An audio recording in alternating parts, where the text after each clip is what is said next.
الله الرحمن الرحيم الحمد لله رب العالمين والصلاة والسلام على رسولنا الأمين ونبينا محمد وعلى آله وصحبه ومن صار على نهجه بإحسان إلى يوم الدين سبحانك لا علم لنا إلا ما علمتنا إنك أنت العليم الحكيم.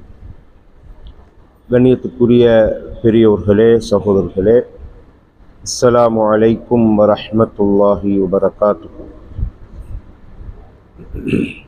وعن سهل بن الحنظلية قال قال رسول الله صلى الله عليه وسلم من سأل وعنده ما يغنيه فإنما يستكثر من النار.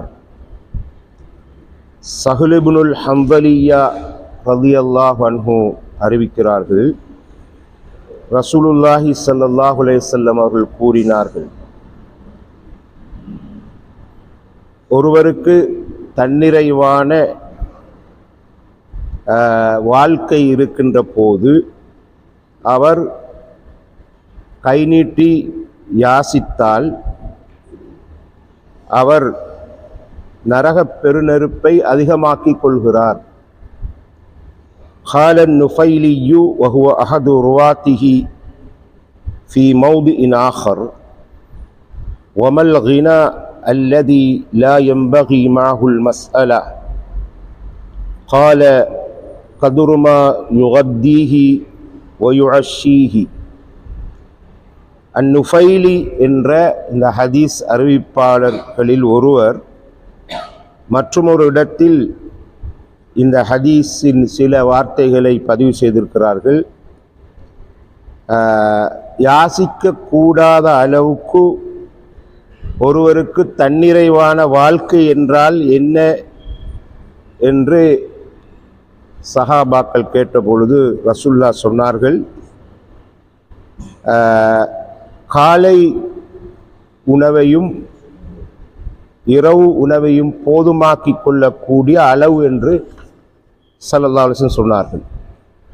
வகால ஃபீ மௌதிஇன் ஆகர், அந்த அறிவிப்பாளர் மற்றொரு இடத்தில் குறிப்பிடுகிறார், ஐயகூன லஹு ஷிபு யௌமின் அவ் லைலத்தி வ யௌமின் ரவாஹு அபூ தாவூத். யாருக்கு ஒரு பகல் நேரத்து உணவு வயிறை நிரப்புமோ அல்லது ஒரு பகலும் ஒரு இரவும் வயிறை நிரப்பக்கூடிய அளவு உணவு இருக்குமோ அதுதான் தன்னிறைவான வாழ்க்கை என்று ஸல்லல்லாஹு அலைஹி வஸல்லம் சொன்னார்கள். இந்த ஹதீஸ் அபூ தாவூதிலே பதிவாகி.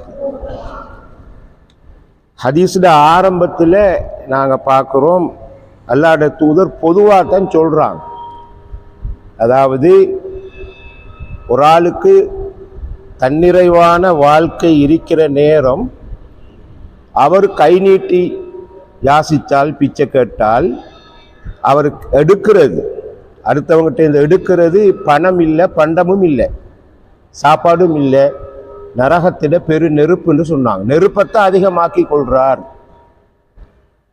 அப்போ இதில் அந்த தன்னிறைவான அமைப்பு என்னன்னு சொல்லி ரசூலுல்லாஹ் விளங்கப்படுத்துகிறாங்க. எப்படின்னா, பொதுவாக நாங்கள் தான் 3 வேளை சாப்பாடு சாப்பிட்றது. அரபிகளை பொறுத்த மட்டும் காலை வேலை பகல் வேலையும் சேர்த்து தான் சாப்பிடுவாங்க, இரவுலையும் சாப்பிடுவாங்க.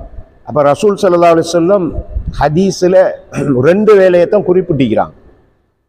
காலை வேலையையும் இரவு வேலைக்கும் போதுமான அளவு. அதே மாதிரி ஒரு பகல் நேரத்தில் வயிறு நிரம்பினா அது போதும், அல்லது ஒரு பகலும் இரவும் வயிறு நிரம்பினால் அது போதுமான வாழ்க்கை. அப்போ இதுலேருந்து நாங்கள் என்ன விளங்கி கொள்கிறோம்டா, இது ரசூலுல்லாஹ் அந்த கால சூழலை வச்சு விளங்கப்படுத்தினது. அப்போ எங்கட நாட்டில் நாங்கள் வாழ்கிற சமூக சூழலில் சராசரி மனிதன் அவனுடைய வாழ்க்கையை பசி பட்டினி இல்லாமல் வறுமையை நோக்கி போக இயலாத அளவுக்கு அவன் நிரப்பமாக ஈக்கிறான்டா அதான் தண்ணீரை உள்ள வாழ்க்கை. அது எத்தனை ரூபா, 1000 2000, அது ஆளுக்கால் வித்தியாசப்படும். அப்போ ஒவ்வொரு ஆளுக்களுக்கும் தெரிஞ்சிருக்கணும், எனக்கு ஒரு நாளைக்கு இவ்வளோ போதும், சரி, அந்த அளவு இருந்தால் ஒரு மனிதன் தன்னிறைவான வாழ்க்கை. ஆனால் ரசூல்லா சொல்கிறாங்க, அப்படி இருக்கிற நேரமே கையை நீட்டுறது, பிச்சை எடுக்கிறது, அது நரகத்தில் நெருப்பை அதிகமாக்கி கொள்றான்னு ஸல்லல்லாஹு அலைஹி வஸல்லம் சொல்கிறாங்க. ஆகவே அதை ஒவ்வொரு மனிதனும் தான் அதை தீர்மானிக்கணும். இன்னொரு ஆள் அடுத்தவருடைய வாழ்க்கையை தீர்மானிக்கலாது. ஏண்ட தேவைகள் வித்தியாசமாக அமையும். ஒரு ஆளுடைய தேவை அடுத்த ஆளுடைய தேவையை விட வித்தியாசமாக அமையலாம். பொதுவாக நாங்கள் வாழ்கிற கால சூழலில் வாழ்க்கை சாதனங்கள்லாம் அதிகரிச்சுட்டு ரசூல்லாவுடைய வாழ்க்கை காலத்தோடு ஒப்பிடுற நேரம் நிறைய மாற்றங்கள் நடந்துக்குது. இப்போ ஒரு குடும்பஸ்தனை பொறுத்த மட்டும் சாப்பாட்டு செலவு இருக்குது, அவருக்கு உடுப்பு செலவு இருக்கும், மருத்துவ செலவு இருக்கும், பிள்ளைகளோட படிப்பு செலவு இருக்கும், இப்படி செலவினங்கள் வகை வகையாக இருக்குது. ஆகவே ஒரு நாளைக்கு ஒரு ஆள் அவருக்கு தெரியும் இவ்வளவுதான் எனக்கு போதும் என்றால் அந்த மன நிறைவு மிக முக்கியமானது. சரி, அந்த அலி ரலியல்லாஹு அன்ஹு தக்வாவை பற்றி விளக்கம் சொன்னாங்க. அவங்க பெரிய ஒரு ஞானவான், அரபை கூட இலக்கியத்தோடு பேசுகிறவங்க. அலி ரலியல்லாஹுடைய அந்த வார்த்தையை விளங்கி கொள்றதுக்கு அரபு மொழி அகராதியை பக்கத்தில் வச்சு கொண்டு தான் விளங்கணும், அப்படி சொற்களை தான் பாவிப்பாங்க. அந்த நேரம் ஒரு அடுக்கு மொழியில் தக்குவா பற்றி சொன்னாங்க. அரபில் தக்குவா என்றால் அல் ஹவுஃபு மினல் ஜலீல், அடுக்கு மொழியில் சொல்கிறாங்க, அல் ஹவுஃபு மினல் ஜலீல் வல் அமலு பித் தன்சீல் வல் கனாஅத்து பில் கலீல் வல் இஸ்திதாது லியௌமிர் ரஹீல். சரி, அதாவது ஜலீல், அதே மாதிரி தன்சீல், அதே மாதிரி கலீல், ரஹீல்னு அடுக்கு முடியல சொன்னாங்க. என்ன கருத்து? மகோன்னதமான அல்லாஹுக்கு பயப்படுதல் தக்வா என்றால், தன்சீலை கொண்டு அமல் செய்தல், தன்சீல்னா குர்ஆனை கொண்டு அமல் செய்தல் தக்வா. கொஞ்சமா இருக்கிறத கொண்டு போதுமாக்கி கொள்றது. வல் கனாஅத்து மினல் கலீல், கலீல்னா கொஞ்சம். பயணப்படுகின்ற நாளுக்காக தயாராகுதல், அப்படின்னா மௌத்துடைய நாள், கியாமத்துல எப்படி, அதுல ஒன்னா சொல்றாங்க என்னன்னா கொஞ்சமா இருந்தா அதை போதுமாக்கி கொள்றது தக்வால உள்ளதுன்னு சொல்றாங்க ஸல்லல்லாஹு அலைஹி வஸல்லம். ஆகவே ரசூலுல்லாஹும் அந்த கருத்தில் தான் இதை சொல்றாங்க. எனவே நாங்க அப்படியான ஒரு தன்னிறைவான வாழ்க்கையை வாழ்றதுக்கு முயற்சிக்கணும். எங்களுக்கே தெரியும் இது நியாயமா, மனசாட்சிக்கு இது பொருத்தமாக்குதா இல்லையா, நான் கையை நீட்டி கேட்கறது, அது ஒரு ஆக்கிட உள்ளத்தை உறுத்துற நேரம் விலையும் கொள்ளணும், இது சரியில்லை. சரி, மனசாட்சின்னு ஒன்று, அல்லாஹ் முதலாவது சாட்சி, ரெண்டாவது மனசாட்சி. வான் அத்தா பின் யசார் அன் ரஜுலு மின் பனி அசத், அத்தா பின் யசார் என்ற ஒரு தாபிஇ அசத் வர்க்கத்தைச் சேர்ந்த ஒரு மனிதர் மூலமா அறிவிக்கிறார். கால ரசூலுல்லாஹி ஸல்லல்லாஹு அலைஹி வஸல்லம், மன் சஅல மின்கும் வலஹு ஊகியத்துன் அவ் இதுலுஹா ஃபகத் சஅல இல்ஹாஃபன், ரவாஹு மாலிக் வ அபூ தாவூத் வ நஸாஇ. ஸல்லல்லாஹு அலைஹி வஸல்லம் சொல்றாங்க, உங்களில் ஒருவர் ஊகியா அளவு அல்லது அதற்கு சமனான அளவு அவரிடம் இருக்கின்ற பொழுது அவர் கை நீட்டி பிச்சை எடுத்தால் அவர் மக்களை வற்புறுத்தி யாசித்தவர் ஆவார், அதாவது தேவையில்லாம யாசித்தவர் ஆவார் என்று சொன்னாங்க. அந்த ஊக்கியா என்கிறது எந்த அளவுன்னு சொன்னா 40 பொற்காசுகள். ஸல்லல்லாஹு அலைஹி வஸல்லம் சொல்றாங்க, அதாவது 40 பொற்காசுகள் அதற்கு சமனான அளவு. அப்படின்னா அந்த 40 பொற்காசு அல்லது அதில் பெருமதியான தங்கம். அன்றைக்கு தங்கமும் வெள்ளியும் சமனாத்தான் இருக்குது அந்த நேரத்தில். இன்றைக்கு தங்கமும் வெள்ளியும் பெரிய மலைக்கு மடுவுக்குள்ள வித்தியாசம். ஆகவே இது இருந்தா இருக்கிற நேரம் ஒரு ஆள் கை நீட்டி கேட்கிறாருண்டா அவர் தேவையில்லாம மக்களை வற்புறுத்தி நச்சரித்து கேட்டவராவார் என்று ஸல்லல்லாஹு அலைஹி வஸல்லம் சொல்றாங்க. அப்ப நான் ஏற்கனவே 2-3 வகுப்புல நாங்கள் படிச்சுக்கிறோம். இந்த காலத்தில் யாசிக்கிறவங்களோட நிலைமையெல்லாம் எப்படின்னு நாம் யோசித்து பார்க்கணும்.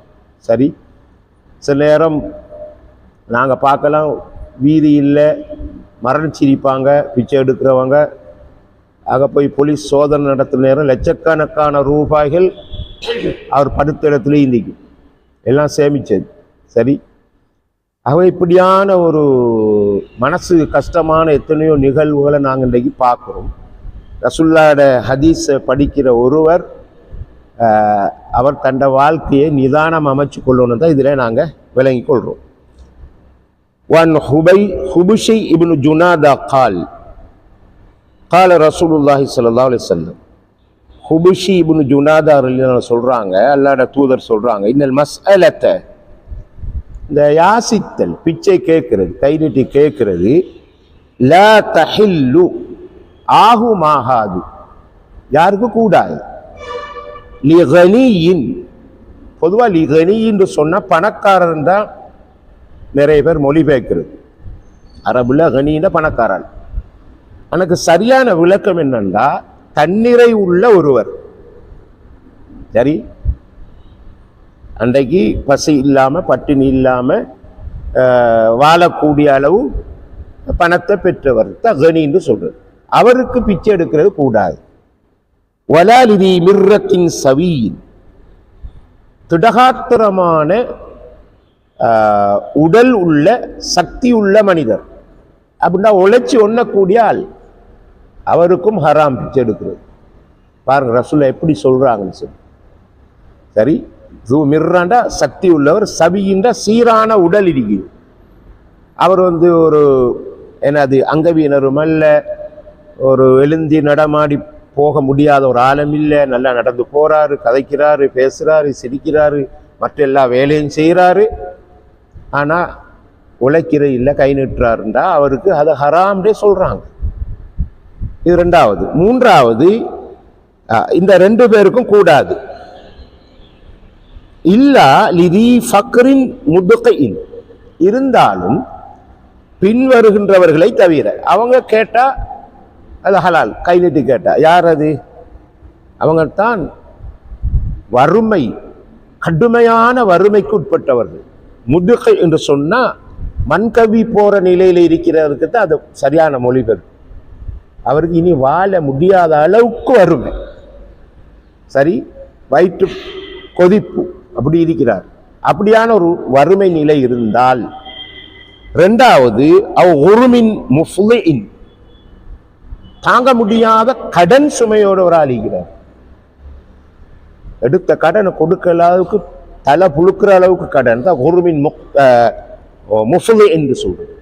சாதாரண கடன் இல்லை அவருக்கு. இனி ஏன்னா நடமாட ஊருக்கு முகம் காட்ட இயலாத அளவுக்கு கடன், நியாயமாக கடன் பட்டவர். சரியா, சரியத்துக்கு உட்பட்ட வகையில் கடன் பட்டார். கடன் பழு உள்ளவர், அவர் கேட்கலாம் மற்றவங்கிட்ட. அப்ப இதுல நாங்க பார்க்கிறோம், நியாயமான காரணங்கள் இருந்தா மட்டும் அனுமதிக்கிறாங்க. அதுவும் நாங்க ஏற்கனவே படித்த ஹதீஸின் படி தற்காலிகமாக தான்.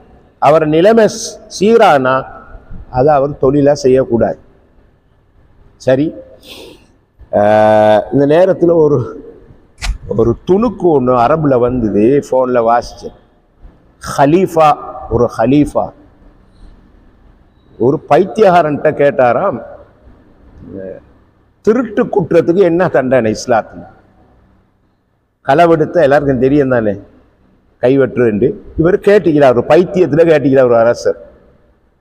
அப்ப அந்த பைத்தியம் சொல்லிச்சுதான், தொழிலா யாராவது களவெடுத்தா அவன்கிட்ட கையை வெட்டணும், பசியால யாராவது களவெடுத்தா ஆட்சியாளன்ட்ட கையை வெட்டணும்.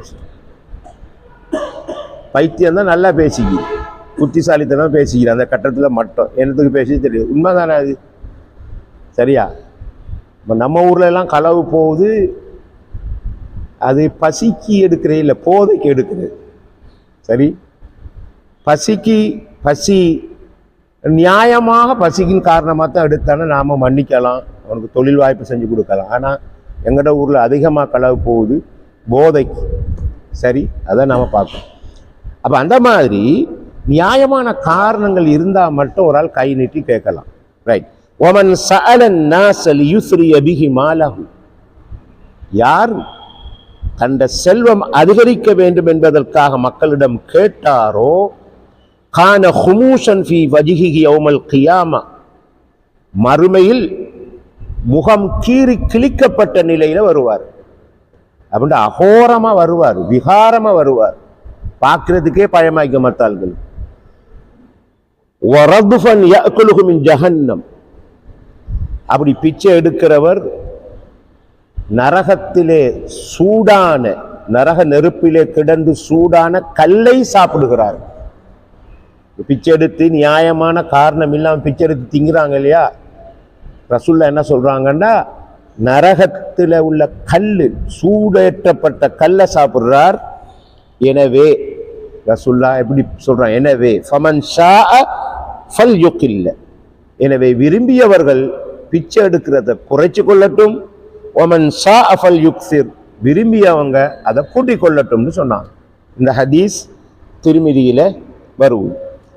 கண்ணியத்துக்குரிய சகோதரர்களே, அப்போ இன்றைக்கு நாங்கள் 3 ஹதீஸை படிச்சுக்கிறோம். இந்த 3ம் யாசிப்பது அல்லாஹ்வுடைய தூதரினால் ஊக்குவிக்கப்பட்ட ஒன்று இல்லை, அது வரவேற்கப்பட்ட ஒன்று இல்லை, அது மோசமான ஒன்றுங்கிறத விளங்கி கொண்டோம். ஆனால் ஸல்லல்லாஹு அலைஹி வஸல்லம் அவங்களோட எப்படி வழிகாட்டல்னு சொன்னால், சும்மா இந்த நீங்கள் பிச்சை வாங்கினா அப்படி இப்படின்னு ஃபத்வா கொடுத்துட்டு போன ஆள் இல்லை ரசூலுல்லாஹ். தீர்ப்பு சொல்றதுன்ற ஒன்று இருக்குது, தீர்வு சொல்றதுன்ற ஒன்று இருக்குது. சரியா? தீர்ப்பு சொன்னா நீங்க செய்யற பிழை, தவறு, ஹராம்னு லேச சொல்லிட்டு போயிடணும். ஆனா அவன் திரும்ப மனுஷன் கேட்டா, எனக்கு என்னப்பா வழி, ஏதாவது சொல்லுங்கன்னா அதுக்கு ரெடி ஆயிக்கணும் நாம.